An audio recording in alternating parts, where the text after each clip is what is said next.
Guys, alright, so today, yes, I'm wearing the same outfit as you saw in my video for yesterday, but yeah.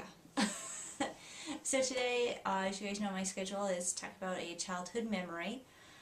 So this one is going to be a very odd one. Once again, yes, it has to do with my grandparents.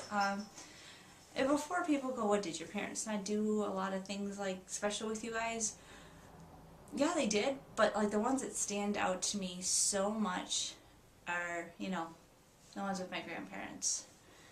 A lot of that has to do with the fact that they are the grandparents that this baby's middle name will be. So that could be what's really, and also like when I was talking about the lilac, they're all starting to bloom, so it's starting to get, well, they're starting to get ready to flower and everything, so it's reminding me of him, of my grandfather. So today, to tell you, you're going, what does this watermelons have to do with anything?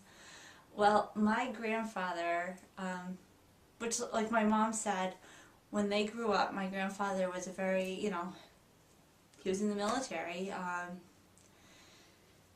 My mom even said, he was always, you still went to work sick, you put in your 8 hours, you did, he missed only 4 days of work, and that was when my Aunt Jane, Aunt Sue, Uncle Paul, and my mom were all born. That first day, that was it. This is the only day he missed from work.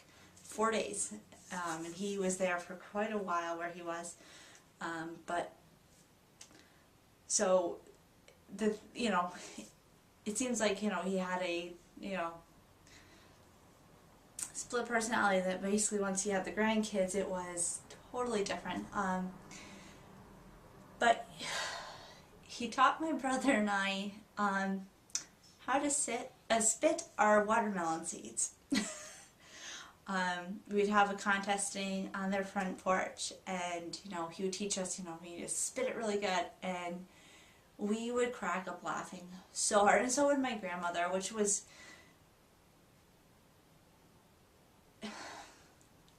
like, I can still hear her laugh when we were doing it, and I miss that laugh, but it's funny to, to think about it, and just, we sat there and we were just spitting the watermelon seeds out, and, it was always who's could go the farthest, and it was fun. It was something that we did. But we were also very spoiled when we went there, as you guys, have heard a little bit. He would also then, he'd take the grapes off of the vine, off the little vine for us, so we didn't have to do it. He would always make sure he had some type of snack. He had a cookie drawer that was just for when we would come over, and he would share it with us.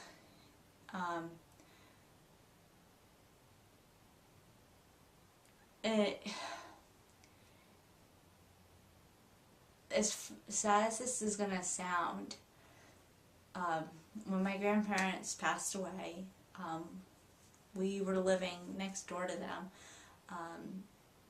And it was a very interesting situation. We moved in because somebody needed to take care of my grandfather, but being military, he didn't want anybody. He even told the doctor that nobody needed to live next door to them. Nobody needed to be there.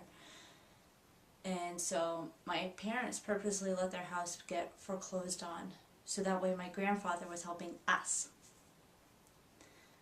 So we got to spend a lot of time with my grandmother and my grandfather, and at the time I was so mad at my parents because we had to move. Granted, I was going to the same high school, but it was that something was changing. And now looking back at it, I almost go, I wish my parents did it earlier, where I could have spent more time with my grandfather and my grandmother, just because they were so wonderful. But when they passed away, there was a couple things that were in my grandfather's house and my grandmother's house that to my brother and I, it meant so much. It was like, to us, it was worth millions of dollars. But to the average person, you'd go, that's not even worth a penny. My grandfather had these old stackable cups that we used for drinks. But they were always different colors, so he would always let us, we'd pick out his cup, my grandmother's cup, our cup, and most of the time my mom and dad were there, so we'd pick out their cups, so we'd do that. And then my grandfather had an old beer tray, which I do have, I did get that, that we'd then serve it to them.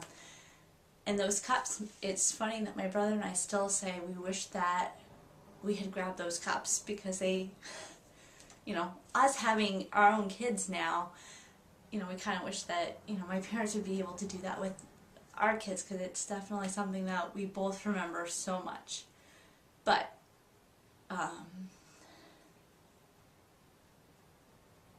like my aunts and that, and my cousins went through and just, it's not all of them, but one aunt in particular wanted things that were worth money. And that's why she wanted the sewing machine that I have, and then actually wanted the clawfoot bathtub that I have, because they're worth money. And actually this bed, she wanted it too. And it's nice that I have it. I'm so happy to have my grandparents' bed. I love it. But my mom, because I was really disappointed, because there was a bed that I wanted. It was an old-fashioned bed. I wanted it so much, but it got thrown into the dumpster because they figured nobody else would want it. But like my mom said to my brother and I, we have something that nobody can ever take from us, which is the memory of them. You know, remembering the lilacs and being able to have something like that, that's just simply a smell that reminds me instantly of them. Or being, you know, sewing something and instantly going, you know, thinking of my grandfather, my grandmother. Those are things that nobody can ever take from me. And then like my grandmother at the end, not really at the end, but for a while there, she would tell us the same stories over and over again. Of a sewing competition that she did, and that the sleeve wasn't done right, so she had to re-sew it. And I can tell you the whole story perfectly. She told us probably about 20 times, and I'm not exaggerating, because I think she told me every time I would bring something new that I sewed or went to help her, because I always had to thread her machine for her. Yes, even up to the point that she passed away, she was still sewing. And,